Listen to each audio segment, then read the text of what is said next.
as a kind of a way to continue to oppress and continue to induce despair among Palestinians.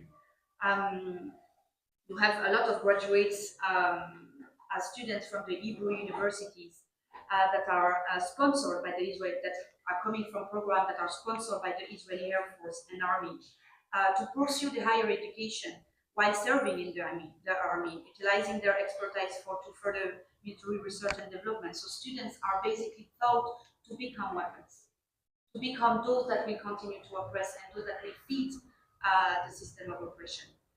And this last month, we have seen a lot of way in which the universities, the Israeli universities, are basically directly supporting the current unfolding genocide in Gaza. You had courses that have been given by the secret services or the propaganda services, the Hezbollah, that are like basically giving, explaining, teaching what they consider is happening in Gaza. So where is the freedom of knowledge? Where is the critical knowledge to have when you have the propaganda, the public Israeli propaganda coming to teach you what to think inside of universities? You have, and for example, these courses are including a kind of re-lecture of what happened in the ICJ ruling, like how to basically think about what the ICJ ruling means, denying the fact that there is at least plausibility of genocide. You have the Hebrew University that boosts providing diverse logistic equipment to several military units. Most of Israeli universities have also kind of instituted an enhanced financial package for student soldiers committing Israel genocide in Gaza. So you have students that decided to stop their studies or like to suspend their studies to go to combat in Gaza. And so that they are part of the picture that we see where they are wearing Palestinian women clothes, where they're like cooking with the food left in the house, where they're like joking on Palestinians that are facing genocide right now in Gaza. And so all of this example to basically show how very deeply rooted into the system of oppression these Israeli universities are. And so for Palestinian civil society, it has thus drawn for Israeli university a clear roadmap to decolonization. That's the objective of the Palestinians. They have called on the international community to guide its implementation by, at the very least, ending complicity in the system of oppression. Palestinians are not calling for much. They're basically calling for the do not harm our struggle for freedom, justice, and equality. Do not harm our liberation struggle. Cut your complicity with Israeli universities. That's what we need on campuses. And that will have an impact, an important impact. Shahad mentioned, it's not by mistake that the call for academic boycott and cultural boycott came first in 2004, 1 year before the 2005 biggest call. It's first of all because Israeli universities are very part of it. And so if you want to target the settled colonial apartheid regime, you need to go through the university complicity and oppressive system, but also because they are very dependent of investment. They're really dependent on partnerships with international universities. And so that's where it's so important to see the student encampments that are calling for justice, are calling for transparency, that are calling to end whatever investment when you come to private universities, or end any partnership, any contract, any work between Israeli universities and here Portuguese universities. And so I will end basically in order to leave the floor to Shahad to more focusing on Portugal. But the student-led uprising is upholding the most important and effective PDS measure Palestinians have called on university to hit. As I said, the first one is the investment from complicit companies. And so you see in some countries, private companies having billions of investments in companies involved in this system of oppression. And so basically, the students in the US, and you have also private universities in Portugal, basically they're asking to have transparency. They want to know where the tuition fees are going, as we are asking as citizens where our taxes are going. So it's a legitimate demand. We want to know where it's going. whatever Israeli universities or fossil fuel project as well. We want to know where the money we're giving to university are going. And then they want to have a plan. They want the university to commit to have a concrete plan with a concrete monitoring coming and being monitored by students and by academics and scholars to be sure that this procedure is applied, to be sure that an ethical investment procedure is applied and is built and implemented by the universities. And when it comes to public universities, most of the time they don't have investment, but they have Erasmus program, they have academic exchanges, they have projects. I know that in Portugal a couple of years ago there were the Law Train project. That was a kind of project between Belgium, Spanish states, and Portuguese universities to basically having exchange about how to interrogate people. So they will learn from the police, the Israeli police, how to interrogate. Basically saying about drugs. But no, I mean, what the Israeli police is learning is basically how they interrogate Palestinians, how they torture Palestinians, how they oppress Palestinians, and how in Portugal, in Spain, or in Belgium, we can learn from these tactics. No way. And so you had students at the time that also had demonstration, who also in the society stand against this program, and it failed. It failed. It first failed in Portugal, and then it inspired the Spanish one and the Belgian one. And I was involved in Belgium at the time. And I remember very well when the Portuguese failed, we were like, okay, now it's possible. I mean, we were believing it was possible, but we were like, okay, Portuguese failed, and a couple of months later, Spanish state failed, and then it was on Belgium to do it. And so it's possible.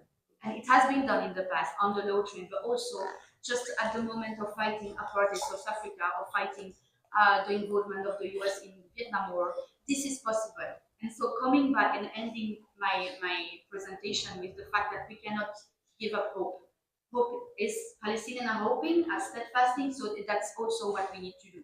Hope and steadfast, being strategic, keeping our movement safe, keeping our discussion, keeping everything straightforward, having the good messaging clear, talking to media, trying to bring the people to support. We cannot stay in a bubble. So this is really important what you're doing, and you're part of this doing. And so I'm really happy and grateful for having been invited here. And I think, yeah, Shadi will continue on the specific aspect of Portugal, but we can also discuss, and if you have any question about the academic boycott call, and I can also share resources. I shared resources earlier to Camila.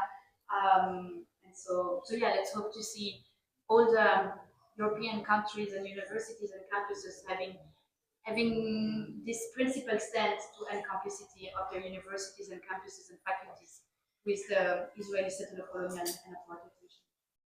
Well, I just wanted to, I think I already spoke about what I wanted to speak, but I wanted to give some examples of what we have been doing in Portugal regarding the academic boycott. And I want to speak about our one of our most important campaigns was directed to the Faculty of Psychology in Coimbra. That was part of a project that's name is Sapphire, Scientific Approach to Fighting Radical Extremism, which the name seems okay by now, but when we know that part of the program is the Israeli International Security and Counterterrorism Academy. So it was part of this project, this Israeli counterterrorism, which is a very curious name, because what Israel considers terrorism, the Israeli terrorist state, what they consider terrorism, and this faculty was part of this project. And I brought this project because it's a project that we failed to convince the people in the project. It was some years ago, and we failed to convince them to.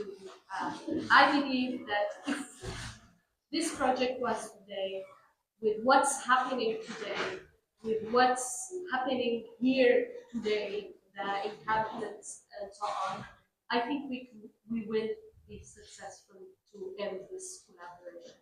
And this is a project that I want an example because it's very abstract to know what is academic boycott and how to react, but it's also how do we react usually is according to the context. We also had one successful, for example, that I brought today, that Korea was receiving the money from the Israeli embassy for the actual the festival, and um, they gave up that money during the festival. So it was one successful campaign, academic campaign. Actually, it was both cultural and academic at the same time. So it was also interesting. And this is our two examples of Portugal that I want to bring. There isn't at the moment direct projects, but Portugal is part of other consortium. But as well, the academic boycott, it has to do also with there are still scholars that go to these universities, Portuguese scholars that goes to these universities, and these universities come here, and this is part also of the academic boycott. But what I wanted also to say has to do um, with how we think the academia. And for me, this is something the Western academia speaks about neutrality, speaks about the scientific approach, speaks about, and when we bring activism to academia, and when we bring Palestine to academia, we are also questioning the way the science that we cannot bring emotions, we cannot bring our bodies into the academia. And here we, in this occupying the university, is bringing our bodies into the science, into the way we look into academia.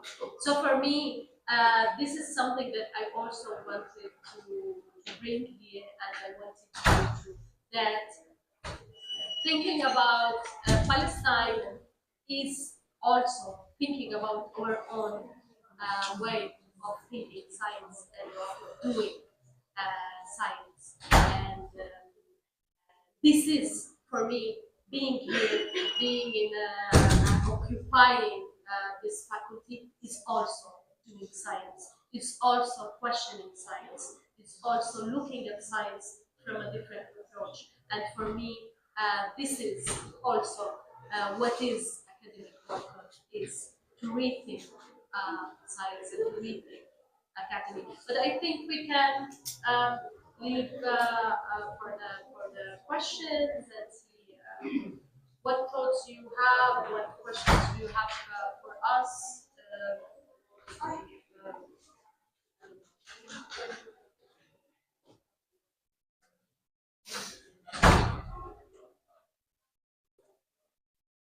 I was just having one thought, because and I'm not 100% sure about this. Nadia, Yeah. she was part of the so I was thinking, why would a university like this even accept a scholar to work there? Yeah. She is Palestinian with an Israeli citizenship, and Palestinians who are for you who don't know, maybe it's easier to explain that. In 1948, some Palestinians managed to stay. For example, my family, they are from a village that was occupied in 48. Our village was erased, and they were expelled outside of the 48. Some of the people, unlike my family, that they went after the West Bank, they managed to stay. Some of them not really in their houses, but in the 48 territories, and very few in their houses. And these people are citizens of Israel, so they have Israeli citizenship, although they don't have the same rights. They are second class or even more citizens. And these people, they study in the Israeli university. They are part of the Israeli societies, although they are a second class citizens. And these people need to work. They are researchers, and it's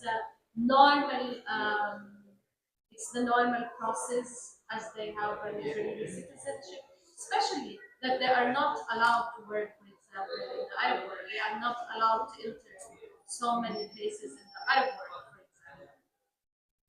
And so Israel that speaks about democracy while they cannot accept different voices, and not only Palestinian scholars, but also Israeli scholars that has been against the occupation, that has been voted against the occupation, were not well, some of them did not work. Like we had last year, we spoke about that. He can no longer go and work in an Israeli university. And he's an Israeli. He's a Jewish Israeli, born in Israel, but he can no longer go and work. This oppression is against all Israeli citizens. I would request also for now our vision only as like the general demands and more directly to the Portuguese state. And we already have Jonas guide, but if we wanted to start involving in the academic work for Palestine, what are like some maybe some general directions we can find connections? How should those demands be articulated? If you have any I mean, I think every campus encampment and student encampment is very particular, and it's not only dimension in terms of how far they go as well. I mean, you always need to know when you stop, like what are the limits and what you expect in order to know when to stop. So that's very specific. But I think at some point we need to be realistic of what the universities can actually do, what is in their sphere of control and influence. And so that's why the PACB is usually supporting to have demands that are concretely addressing the university, the faculty, even in order that it's in their sphere of influence. Which doesn't mean that there is no need of having some specific political context in terms of why you doing this. But the call for academic boycott, the minimum thing that is asked is indeed to put complicity between the university or the faculty with the Israeli system of oppression. So it's addressed directly to the university. So I know that some of you have been working on these demands. I've been working on research as well, and so I guess that's also like might be evolved and might be also changed from one encampment to another. Also because here it's a kind of intersection between the climate justice groups and the Palestinian solidarity groups, students groups for both. And so yeah, we need to kind of find a way to address every demands. But yeah, I would say that it makes more sense to address directly to the university because yeah, that's basically the target. That's your target, your university and your faculty. I just wanted to add really want to speak about it. I have been mentioning a bit about how we can actually make them, especially faculties that are public, also talking about it, right? Faculties that are public and so don't have the same kind of investment in Israel and companies or institutions with my agreements.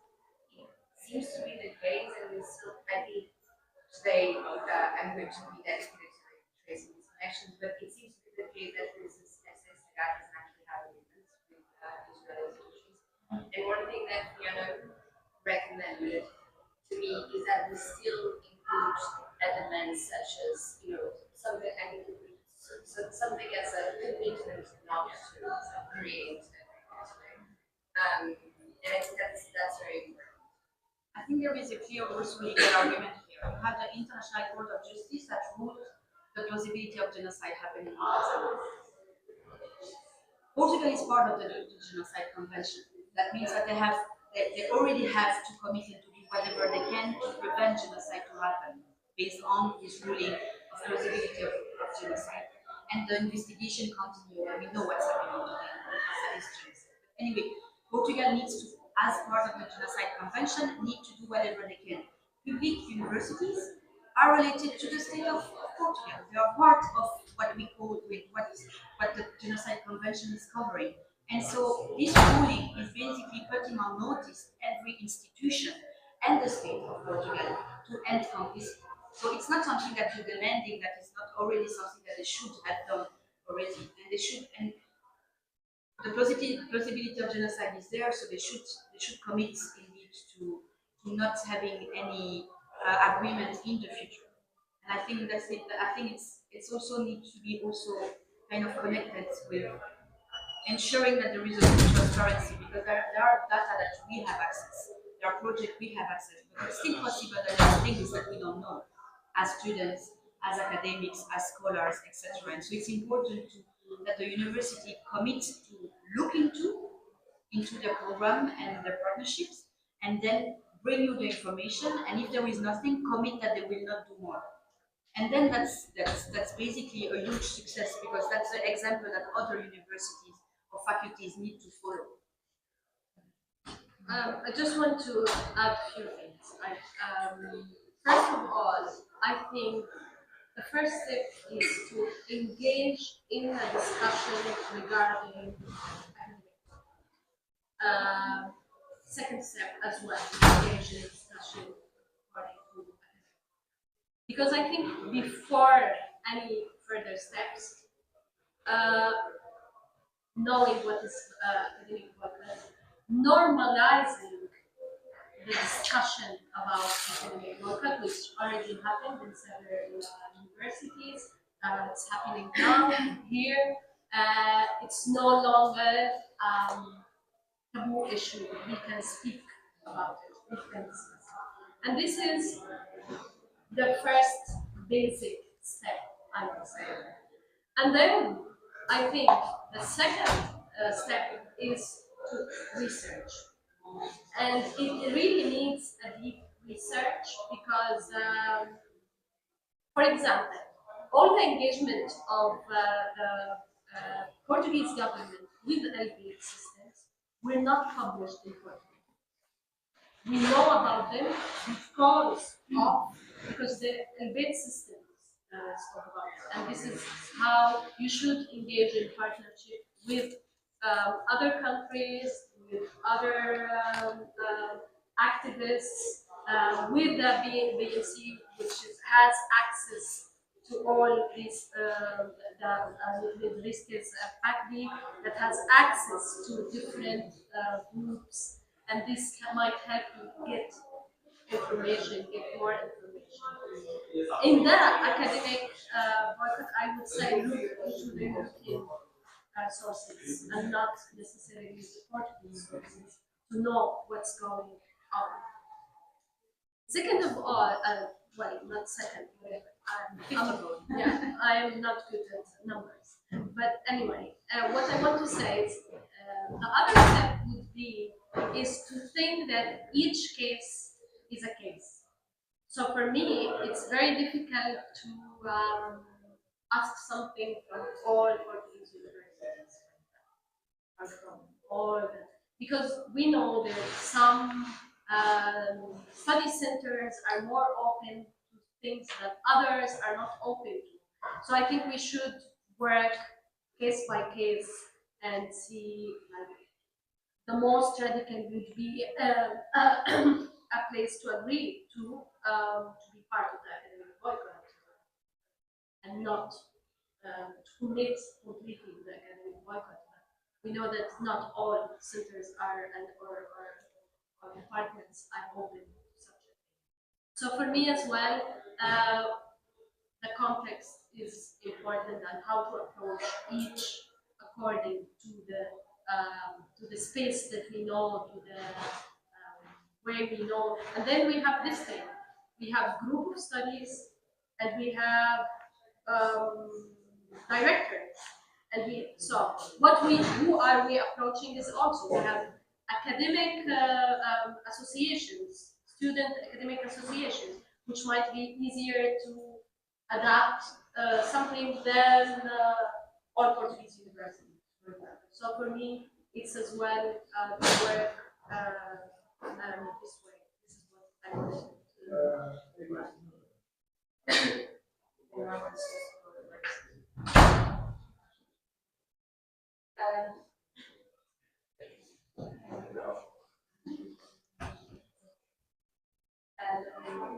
Do you think it's a good idea?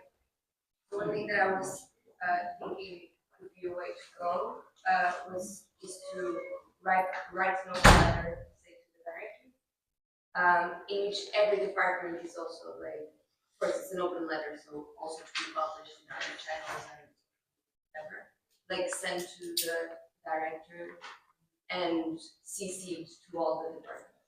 And so that our demands would be both then to have like a list of demands and then also appeals to the departments that even if the direction itself doesn't fulfill the demands, the departments can like autonomously implement. I think it's important to make the demands clear, indeed. And so you need to address the demands to your targets inside of your faculties or inside of the department or to the dean, because they need to know what you're calling for and they need to understand what is the stance. So definitely, I think it's important.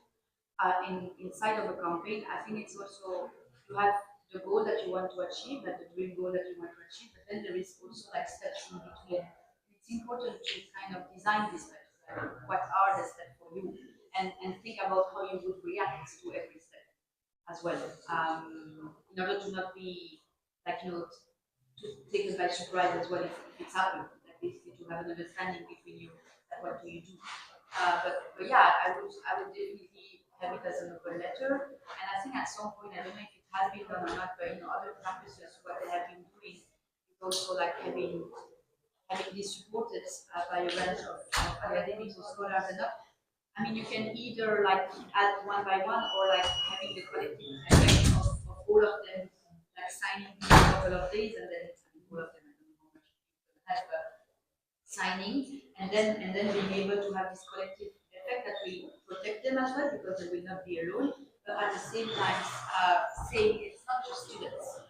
You have at every level of university scholars, academics, people of science that want to let you know that they want to participate with Israeli universities and the settler colonial project. I think it's also good to maybe send to the media somehow for them to because it's really important that what you're doing is framed well by media, that your voice is reaching the mainstream as well. Because if not, they will talk about you without having your voice in it.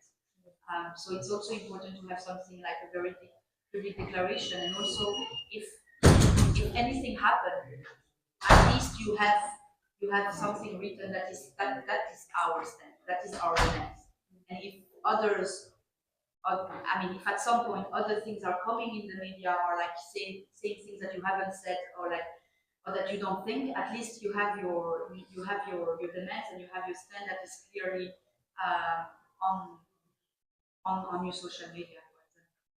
So yeah, I would definitely do that. I just wanted to mention something that I think we missed. There are a letter that was some months ago that was published by the Palestinian universities, and it is on. You can find it on the website of the University. It is very general, and it's taken into consideration very conservative universities. So it does not have really, it does not, for me, it has some problems. It does not include academic boycott clearly in the letter and so on, but they did it because they wanted. And here's the question then. If you want something general, it's very general, so sometimes you might lose people who are willing to go further. But if you want some examples of, you have this letter, but then you have also look into what other universities and places around the world are doing. It can be very useful as well. I might add that you know very well, sorry, you know very well your context and what your universities and faculties maybe are ready for. And so I think we need to normalize like academic boycott, but at the same time, there is like lots of even Palestinian organizations or universities that are using, for example, ending cooperation agreement or ending cooperation with Israeli universities. At the end of the day, that's the same thing. It's like talking about military embargo and stopping all trade, arms trade with Israel. That's the same thing at the end of the day. So at some point, there is also like some strategic discussion that needs to be that need to happen among you to decide like how you choose carefully and strategically the vocabulary and the wording that you're using, knowing that at the end of the day you have your objective and that's what you need to achieve. And it's a long process. I mean, decolonization of academia will take time, and this is a part of it. But you just need to also think like strategically how to reach your goals. No, just a quite specific question actually. It took me by surprise that by someone I don't know who it sent me an article, and it published new projects in university. And among them, there's an ERC project with Ishtem, and it has with 5 universities. One of them is Israel, and it says here for parceiros da indústria e investigação.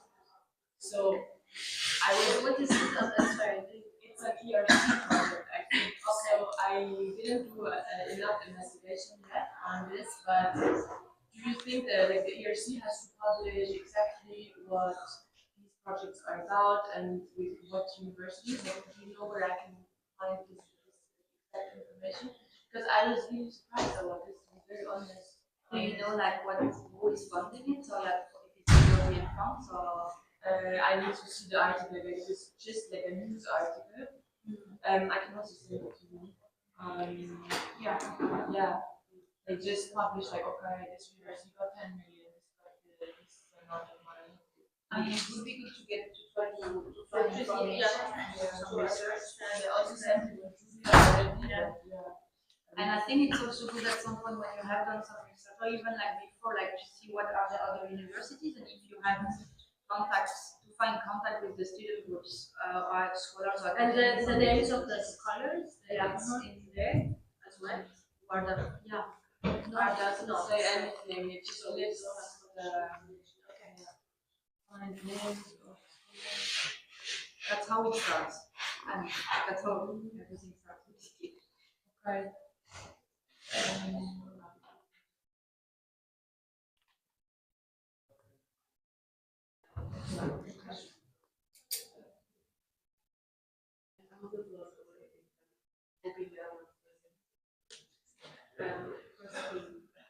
The Korean partnership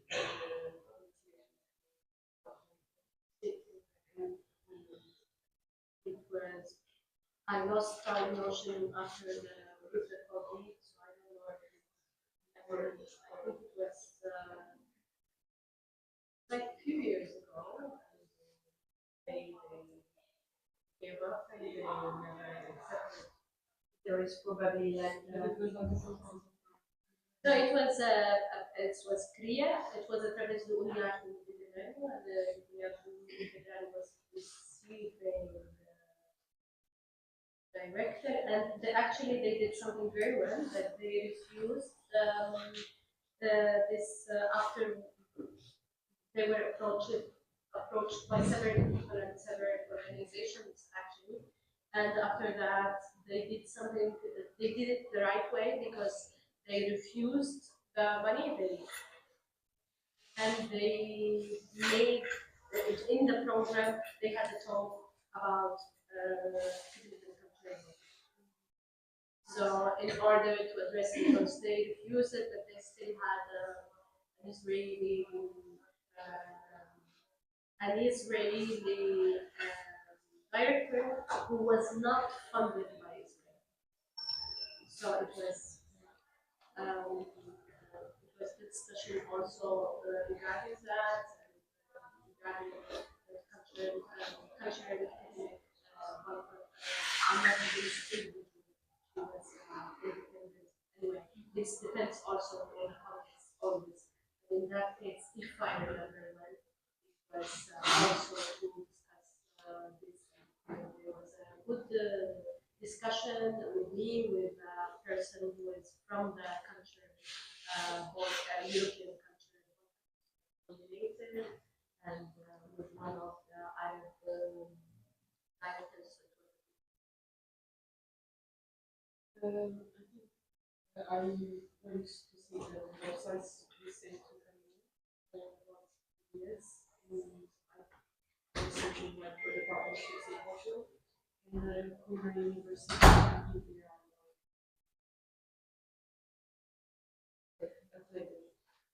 I think like all communities we were already partnerships. And also I was thinking that you might probably search this and like there was not regular notification as a project we cannot find stuff. And my question would be like, how can we do this? Websites,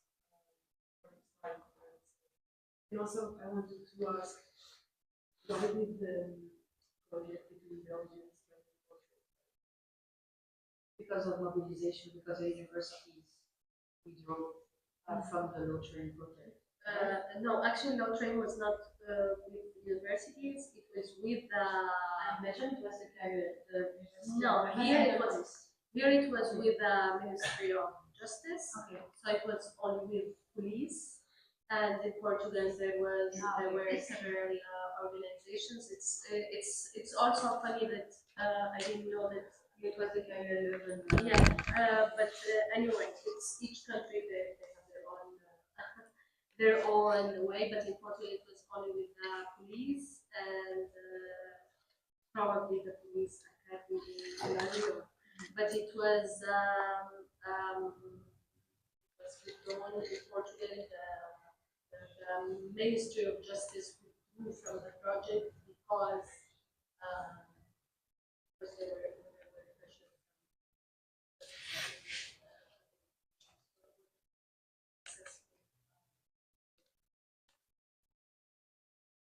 Possibly, I would say.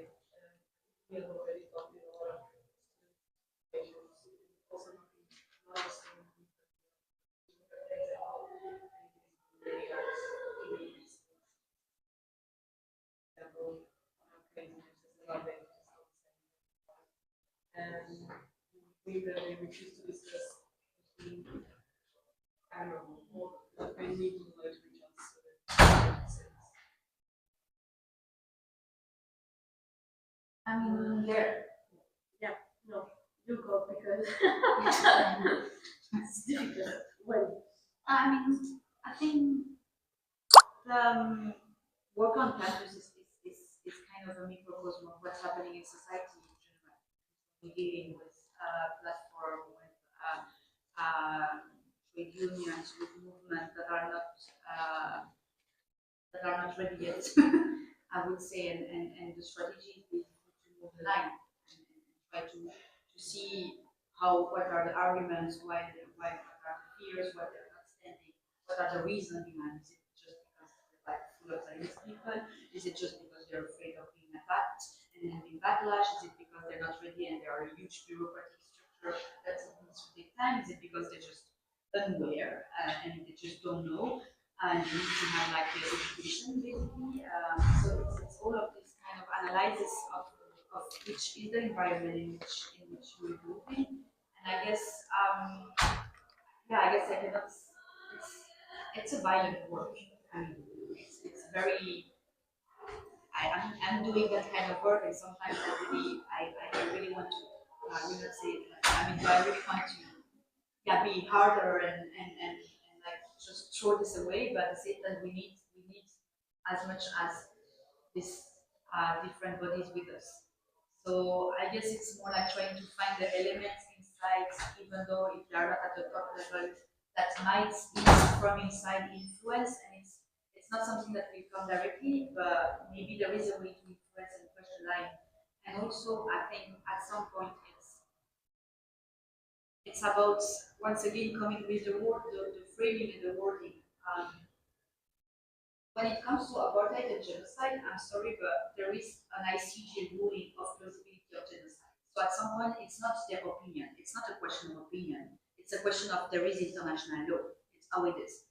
But then there is some specific aspect in which sometimes there is like this kind of political position that maybe there is a way to kind of play with. This will not be, for example, you stand as individual or as student group, but you can live with it. You can say, okay, this kind of compromise, I can live with this. So if you want to do this statement, at least go ahead. But if you're doing this kind of things or this kind of stand with us, fair enough.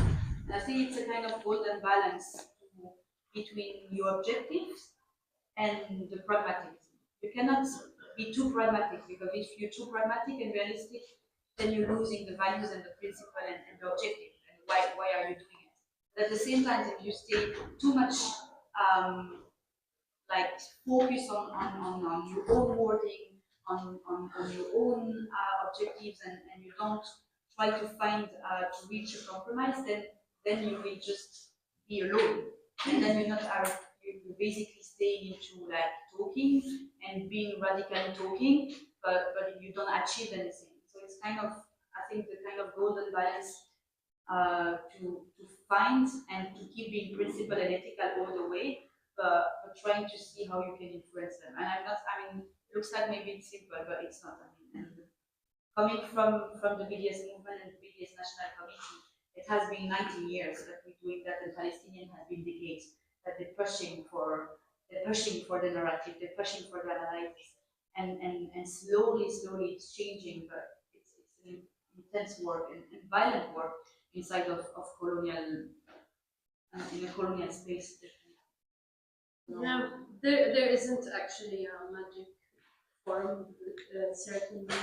I know more that from what I understood, what's happening in Greenland, that one science could influence the whole decisions, but it makes me also understand it is one voice that can influence. We are many voices, and we can do a lot.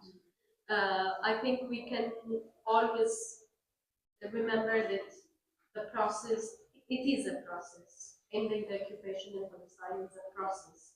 It's not something that, okay, now we failed. We have been failing a lot in the BDS campaign, and we have been gaining a lot as well. So it is like this, and it is something that we should always think that we can never give up, even if we fail once. We have to keep trying. And the thing is, sometimes I think about how can we think of us changing ourselves in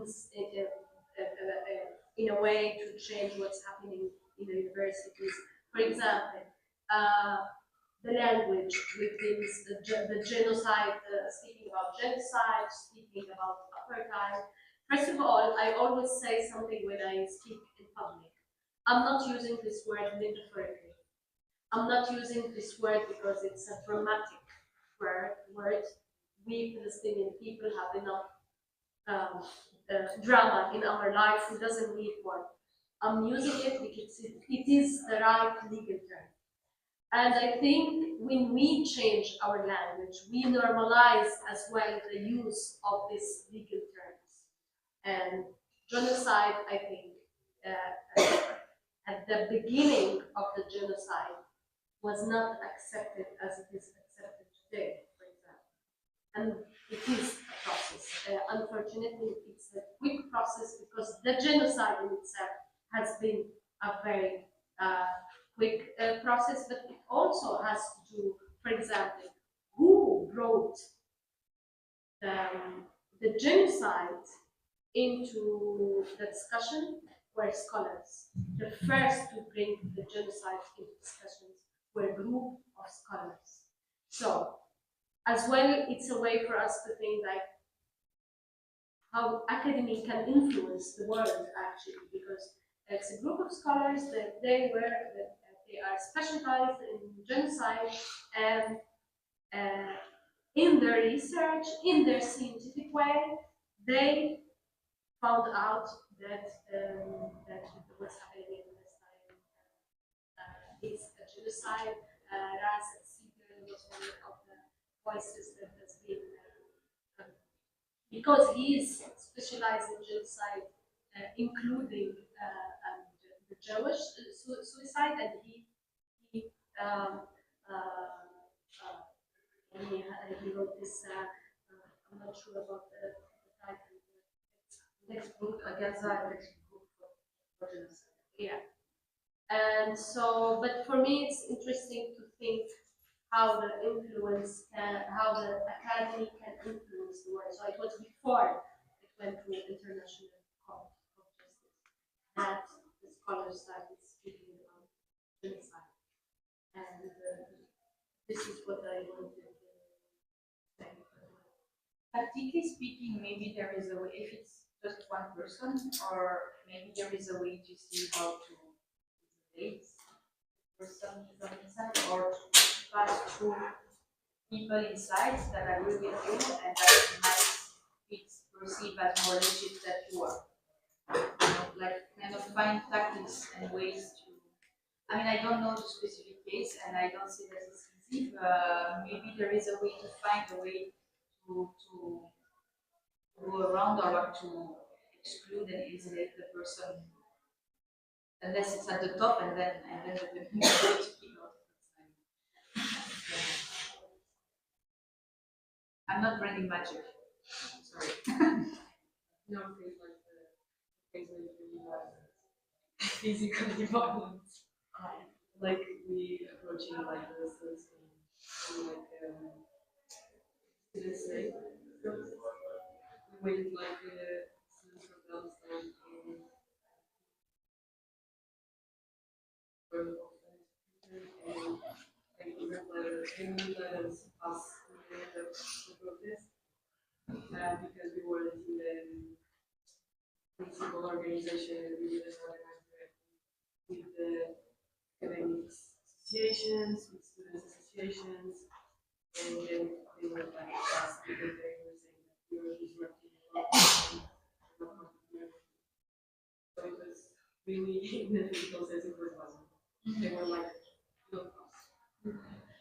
So the situation was a bit like difficult and for me to find things like okay, I can be like starting to be more peaceful, like going directly and start to go like probably to their events that say peace in the Middle East, and then I'm going like trying to be collaborative and starting to make a dialogue and so on.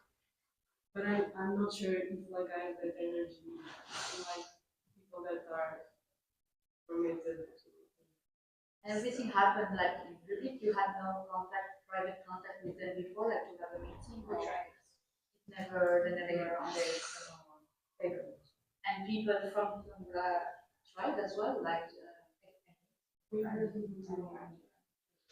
to find an interest. I don't see. I don't have the details, but I think this was during the meeting. It was okay. I thought it was. Yeah, it was like a demonstration, like the students' demonstration. It was Well, speaking Okay. It's two different things. Like they're apparently it's the same logic, but one is in the and the one we know is in Lisbon.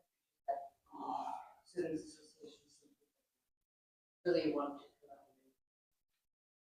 I feel that it is also like a little bit of like having control over the narrative, which we don't have rights to. So they're just trying to But I guess we have more now. Yeah. It's just that it would be really useful to come to their support when we're going further. I mean, yeah, I need to have more information to Yeah. imagine, and I don't have like neither the good way to do it. I would try to find like people there, like not part specifically for that decision, but maybe students belonging to this university, try to navigate and not having specifically that outsiders.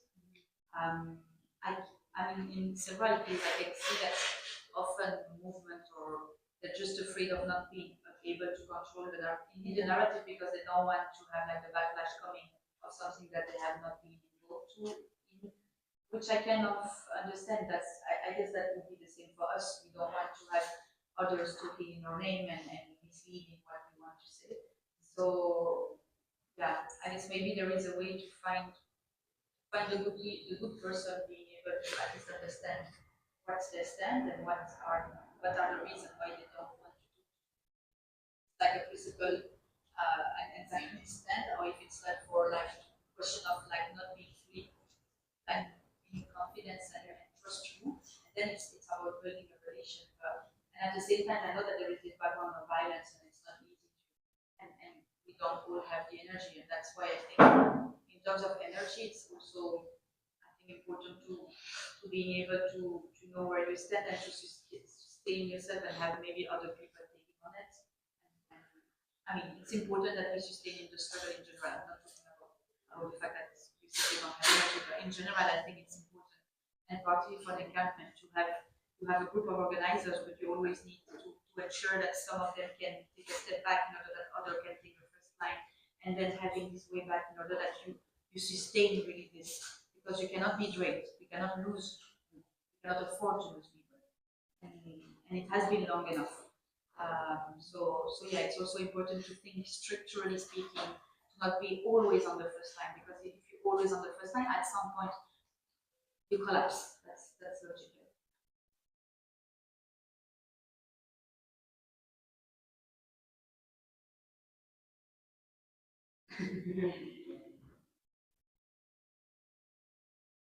Okay, but we can still continue to do this one-on-one. Thank you so much for the discussion, and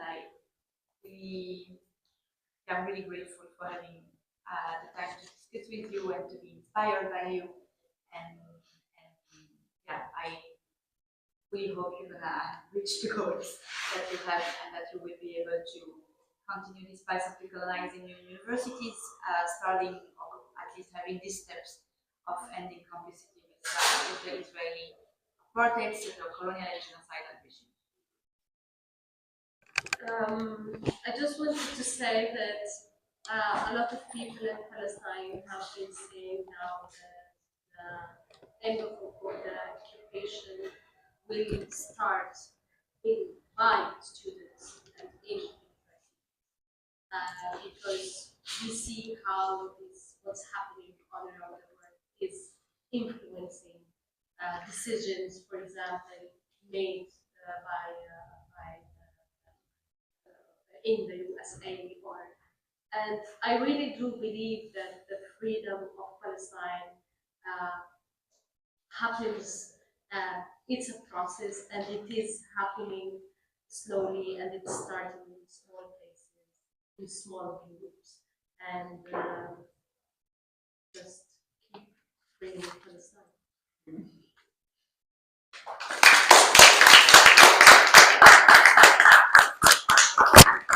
Vamos só. Obrigado por terem desse lado. Vamos desligar aqui, ok? Então, vamos desligar aqui, ok? Vamos, em princípio, dentro de momentos, acompanhar aí a conversa. Capitalismo e o fóssil... Não, capitalismo versus clima. Ok, se estiverem por perto, juntem-se, as conversas têm sido várias interessantes, ainda não sabemos se vamos conseguir transmitir isso, não. Se quiserem apoiar o nosso trabalho, entrem em contato connosco, ok? Um grande abraço, até já.